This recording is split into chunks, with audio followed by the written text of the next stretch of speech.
보통 한 나라에 불을 가늠하는 대표적인 척도는 국내 총생산입니다. 한 나라에서 1년 동안 생산된 모든 재화와 서비스의 가치 총합인 GDP를 인구수로 나눈 1인당 GDP로 그 나라 국민들의 삶의 질을 가늠해 볼 수 있죠. 2023년 국제통화기금 통계에 따르면 싱가포르는 1인당 명목 GDP가 약 9만 달러로 세계 5위에 해당하는 부자 나라입니다. 같은 해 한국의 1인당 GDP보다 약 3배 가까이 높은 수치로 싱가포르는 아시아에서 카타르 다음으로 잘 사는 국가이기도 한데요. 총인구 약 600만 명, 730제곱킬로미터 남짓한 작은 국토 면적만으로 싱가포르의 가치를 평가할 수는 없는 것이죠. 말레이반도 최남단에 위치한 싱가포르는 인도양과 태평양을 잇는 무역 요충지라는 지정학적 이점을 영리하게 활용했습니다. 영국 식민지 시절부터 아시아의 중개무역 허브로 발전해 말레이시아로부터 독립하기 이전인 1960년 무렵에는 이미 1인당 소득 수준이 당시 일본에 버금갈 정도로 높았으니까요. 1965년 독립 이후로도 정부는 무역항으로서의 입지를 살려 경제개발을 추진했는데 초창기에는 의류, 전자제품 인가공업이나 선박 수리업 같은 경공업을 육성했고 이후 제조업 및 정유산업 기반을 다졌습니다. 1990년대부터는 금융, 물류 부문의 성장을 이끌고 2000년대에는 카지노를 포함한 관광산업까지 성공시키면서 싱가포르는 단기간에 세계적인 금융, 상업 허브이자 초부유국으로 발돋움했죠. 그런데 지금 이 초부유국 싱가포르에서 한국화가 급격하게 진행되고 있습니다. 몇 년 전부터 조금씩 징조가 보이더니 이제는 아예 한국인이라고 봐도 무방할 정도로 완전히 한국식으로 변했으니까요. 오늘은 싱가포르로 떠나보겠습니다. 안녕하세요, 디스멘털입니다. 흔히 음식은 그 사회의 생활 수준을 보여주는 거울입니다. 소득 수준이 낮을 때는 배를 채우기 위해 먹지만 부유해질수록 무엇을 먹을까를 고민하게 된다는 뜻이죠.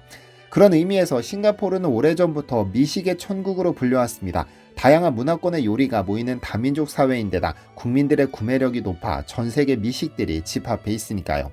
특히 싱가포르는 부자들에게 천국과도 같은 곳인데요.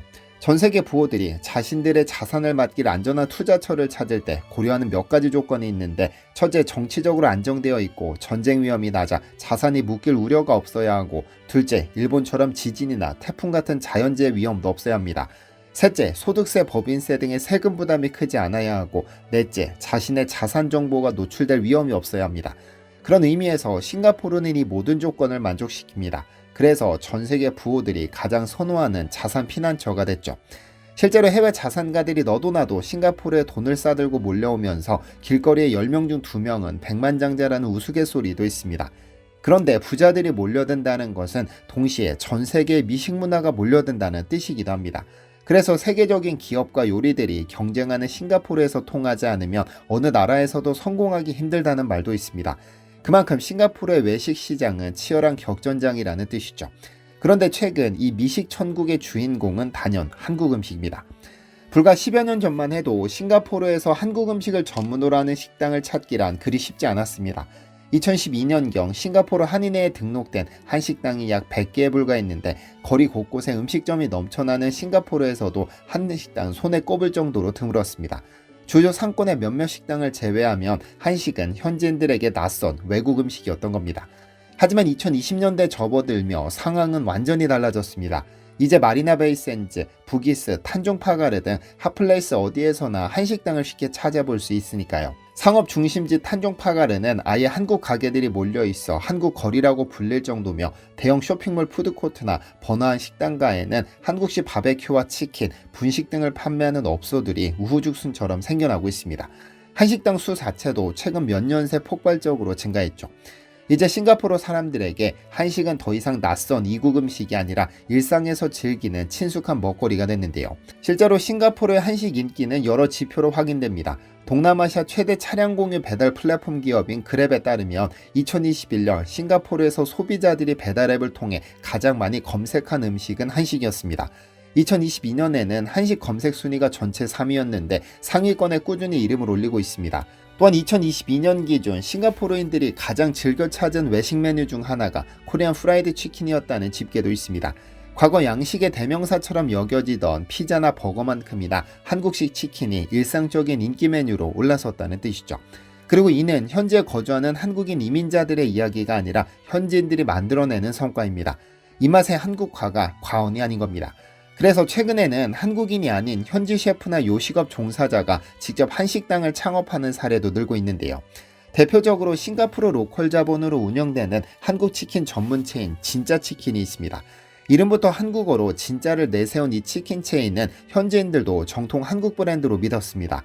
하지만 최근 창업주 버나드 테이가 사실 진짜치킨은 100% 싱가포르 토종 브랜드임을 공개해 화제가 되기도 했죠. 2015년 싱가포르인에 의해 창업된 이 브랜드는 할랄 인증을 받는 등 현지화 전략을 통해 10년 만에 싱가포르에만 8개 매장을 운영하는 규모로 성장했고 연매출이 약 100억 원을 넘어섰습니다.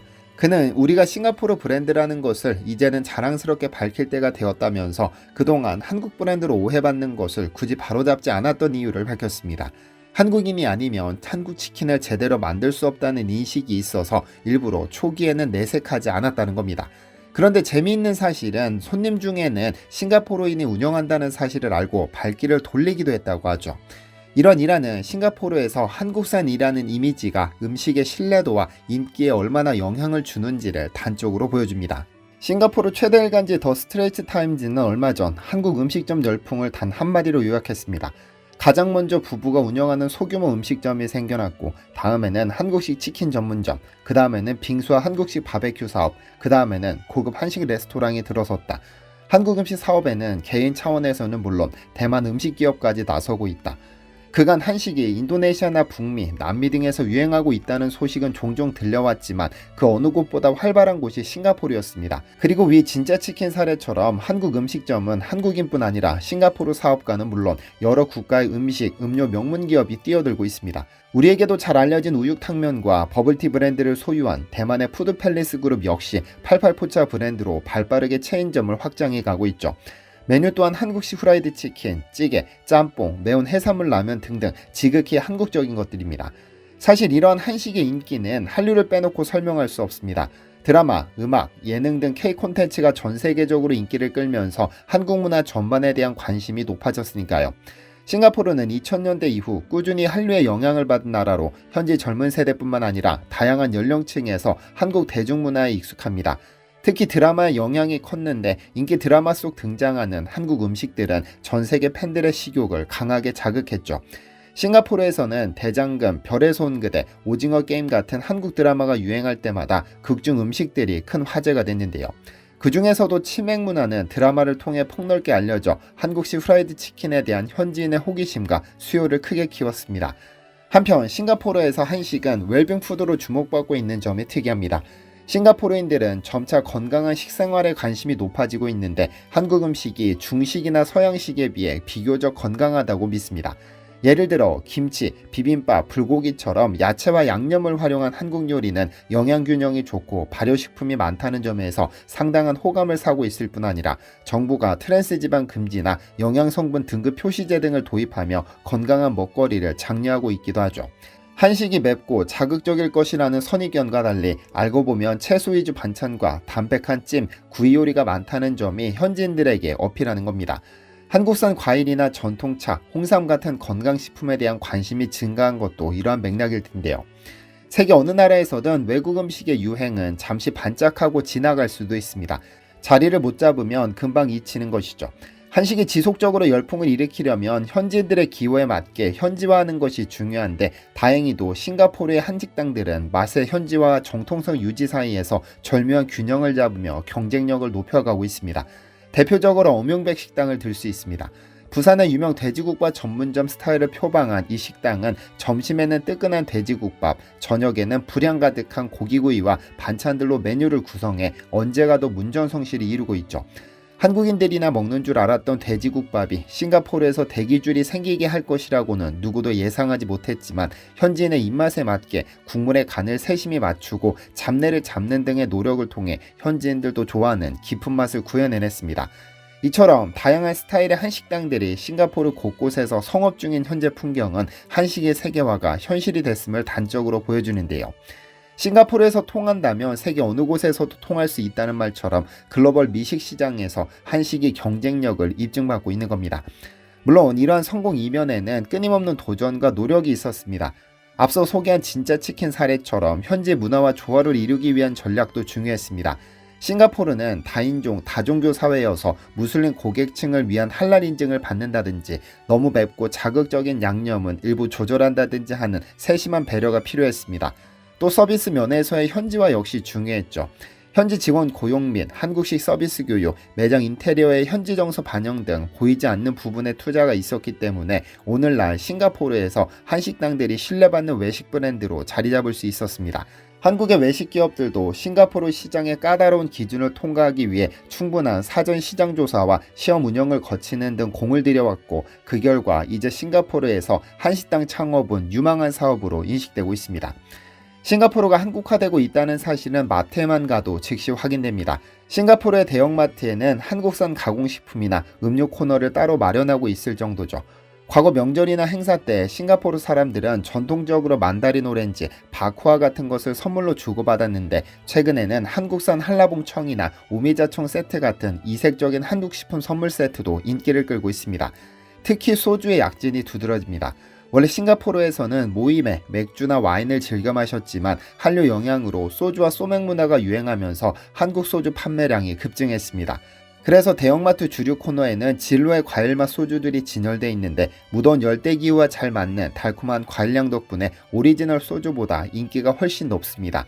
정작 한국에서는 과일 소주 유행이 시들해졌는데, 싱가포르에서는 거꾸로 과일 소주가 효자 상품 노릇을 하고 있는 것이죠.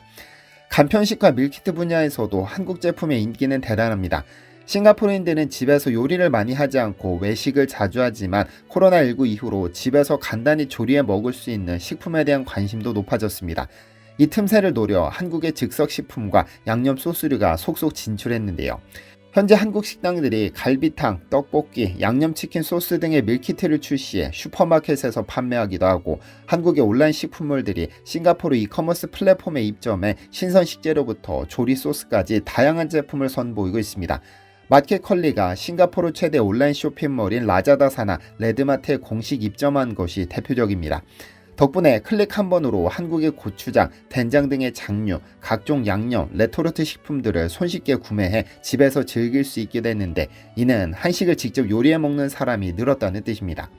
디저트 분야에서도 한국은 영향력을 과시하고 있습니다. 2023년 싱가포르에 진출한 컴포스 커피는 현지에서 찾아보기 힘들었던 딸기 라떼 등을 선보여 화제를 모았는데, 특히 한국산 생딸기를 아낌없이 넣어 만든 K-스트로베리 라떼는 역시 한국 딸기답게 달고 향기롭다는 찬사를 받으며 젊은 층에게 큰 인기를 끌고 있습니다. 한국산 과일이 신선하고 품질 좋다는 인식과 더불어 인스타그램을 통해 본 한국 카페 사진처럼 예쁘고 독창적인 메뉴를 접하고 싶어하는 현지 소비자들의 욕구를 정확히 파고들었습니다. 덕분에 컴포스 커피는 개점 초기부터 긴 대기줄이 생길 정도로 성공적으로 안착했죠. 이처럼 디저트와 음료 영역에서도 한식의 저변이 넓어지면서 싱가포르에서는 한국식 빵집, 한국식 팥빙수 카페 등도 속속 문을 열고 있습니다. 과거에는 생소하게 느껴졌던 한국의 달콤한 맛까지 이제 싱가포르인의 입맛을 즐겁게 해주고 있는 겁니다. 싱가포르에서 펼쳐지고 있는 입맛 한국화 현상은 단순한 미식 트렌드 이상의 의미를 지닙니다. 세계적인 부국이자 미식의 격전지인 싱가포르에서 한국 음식이 주류 외식 문화의 한 축으로 올라섰다는 것은 곧 한식의 글로벌 경쟁력에 입증되었다는 것을 뜻합니다. 다양성이 넘치는 싱가포르인들의 입맛을 사로잡은 한식이라면 세계 어느 곳에서도 통할 수 있을 테니까요. 물론 싱가포르에서의 성공이 곧바로 다른 모든 나라에서의 성공을 담보하지는 않습니다. 하지만 적어도 한식의 세계화 가능성을 가장 극적으로 보여주는 무대로 싱가포르가 자리매김한 것만은 분명합니다. 그들의 일상 속에 스며든 김치와 불고기, 치킨과 떡볶이는 더 이상 낯선 수입품이 아니라 친근한 음식이 됐습니다. 까다로운 소비자들이 이제는 한식당을 찾아올 뿐 아니라 한국 식재료로 직접 요리까지 해먹을 정도로 한국의 맛은 생활 속에 깊이 뿌리내리고 있습니다. 그리고 그 맛의 한류는 오늘도 진행형입니다. 시청해주셔서 감사합니다. 디시멘터리에서는 여러분의 제보를 기다립니다. 제 채널에서 다뤘으면 하는 뉴스 또는 널리 알려졌으면 하는 영상은 디시멘터리 네이버닷컴으로 제보해주시면 소중히 제작하겠습니다.